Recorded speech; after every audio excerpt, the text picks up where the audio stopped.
Bismillahirrahmanirrahim. Assalamualaikum warahmatullahi wabarakatuh. Nama saya Khotimun Nawir. Dalam kesempatan ini saya akan sedikit menjelaskan tentang strategi pembelajaran berbasis masalah. Dalam pembelajaran sering kita temui bahwa strategi pembelajaran itu sangat banyak sekali. Di antaranya strategi pembelajaran berbasis masalah. Strategi pembelajaran berbasis masalah merupakan pembelajaran yang lebih menitik beratkan pada permasalahan atau penyelesaian masalah. Dalam strategi ini, guru memberikan stimulus kepada siswa dengan mengangkat suatu permasalahan yang nantinya dijadikan sebagai topik permasalahan yang akan dikaji secara bersama-sama. Dalam hal ini, seorang guru harus bisa menyajikan sebuah masalah untuk dikaji oleh siswanya. Dengan metode ini atau strategi ini tanpa sengaja dapat meningkatkan cara berpikir siswa untuk lebih kritis, bahkan untuk menyelesaikan masalah yang mungkin ia temui dalam kehidupan. Jadi dengan strategi ini, siswa diharapkan untuk kedepannya bisa menyelesaikan masalah. Yang selanjutnya yaitu karakter strategi pembelajaran berbasis masalah. Yang pertama merupakan rangkaian pembelajaran. Ini sangat jelas bahwa strategi pembelajaran berbasis masalah ini merupakan rangkaian dalam pembelajaran. Yang sempat saya singgung di awal tadi, sangatlah banyak metode pembelajaran. Salah satunya adalah ini, strategi pembelajaran berbasis masalah. Yang kedua, aktivitas pembelajaran diarahkan untuk bisa menyelesaikan masalah. Dalam hal ini siswa sangat mungkin dianjurkan atau dituntut untuk bisa memecahkan masalah yang disajikan oleh guru, yang tentunya dengan tahapan-tahapan tertentu. Kemudian yang ketiga, pemecahan masalah dilakukan dengan pendekatan berpikir secara ilmiah. Dalam artian ini, seorang siswa itu dalam memecahkan masalah tidak dengan asal-asalan, dalam artian harus sesuai dengan argumen atau penguat yang bisa dipertanggungjawabkan untuk kedepannya. Mungkin kita ambil dengan permasalahan tentang fikih, seperti halnya bagaimana status orang ketika khotbah Jumat tidur dalam berbagai posisi. Ada yang mungkin mengangkat kaki, melonjorkan kaki itu. Nah, itu seorang siswa harus bisa mencari sumber yang mungkin bisa dipertanggungjawabkan, sehingga untuk memecahkan masalah tersebut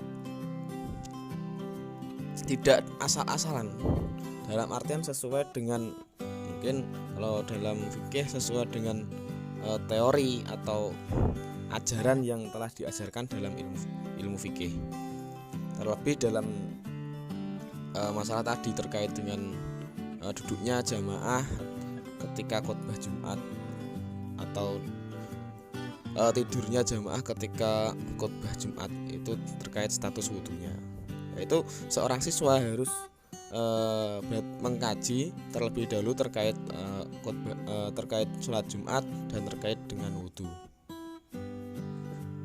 Kemudian tahapan-tahapan strategi pembelajaran berbasis masalah. Yang pertama yaitu merumuskan masalah, yaitu peserta didik harus menentukan masalah yang akan dipecahkan. Yang kedua yaitu penganalisisan masalah. Setelah masalah itu bisa dirumuskan, kemudian peserta didik dalam tahapan ini harus secara kritis meninjau masalah baik dari berbagai sudut pandang. Seperti halnya masalah tadi, itu kan terkait dengan tidurnya orang dalam khotbah Jumat. Itu bisa dilihat dari sudut pandang orang itu posisinya gimana, seperti itu, dan dari sudut pandang yang lain. Kemudian yang ketiga, perumusan hipotesis. Setelah 2 tahap itu terlalui, maka muncullah hipotesis atau kemungkinan permasalahan pemecahan masalah yang akan bisa dijadikan alternatif untuk memecahkan masalah tersebut. Kemudian yang keempat, pengumpulan data. Setelah munculnya hipotesis, mungkin ya hipotesis tadi ini dihukumi, mungkin udunya dihukumi batal, mungkin ada yang menduga ini sah-sah saja atau udunya tidak batal. Yang kelima yaitu pengujian hipotesis, yaitu langkah peserta didik mengambil dan merumuskan kesimpulan sesuai dengan penerimaan dan penolakan hipotesis yang akan diajukan. Seperti halnya mungkin dari siswa itu ini batal karena mungkin sekian. Nah, ini udunya tetap sah karena mungkin sekian. Nah, kemudian dari hipotesis tersebut akan dilaksanakan pengujian mungkin dalam suatu forum. Kemudian tahapan yang terakhir yaitu perumusan rekomendasi pemecahan masalah, yaitu peserta didik menggambarkan rekomendasi yang dapat dilakukan sesuai hasil pengujian hipotesis dan rumusan kesimpulan. Mungkin dari tahapan sebelumnya yaitu pengujian hipotesis diperoleh mungkin udunya orang tersebut tetap sah jika tidurnya orang tersebut menempatkan pantatnya di bumi atau tidurnya itu dengan duduk dengan posisi pantat menetap di bumi. Nah, itu yang argumen tentang tidak batal. Kemudian yang kedua batal karena mungkin dalam duduknya itu sangat bervariasi, ada yang menyelonjorkan dan tidak menempatkan pantatnya di bumi, itu udunya dihukumi batal. Dari pengujian hipotesis tersebut nanti akan disepakati oleh anggota dalam forum tersebut.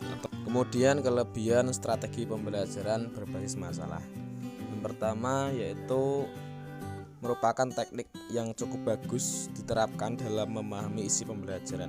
Yang kedua, menantang dan menambah pengetahuan siswa. Dengan adanya masalah dapat menantang dan menambah pengetahuan siswa sehingga siswa dapat berpikir lebih kritis dalam penyelesaian masalah. Yang ketiga, membantu siswa untuk menerapkan isi pembelajaran dalam kehidupan.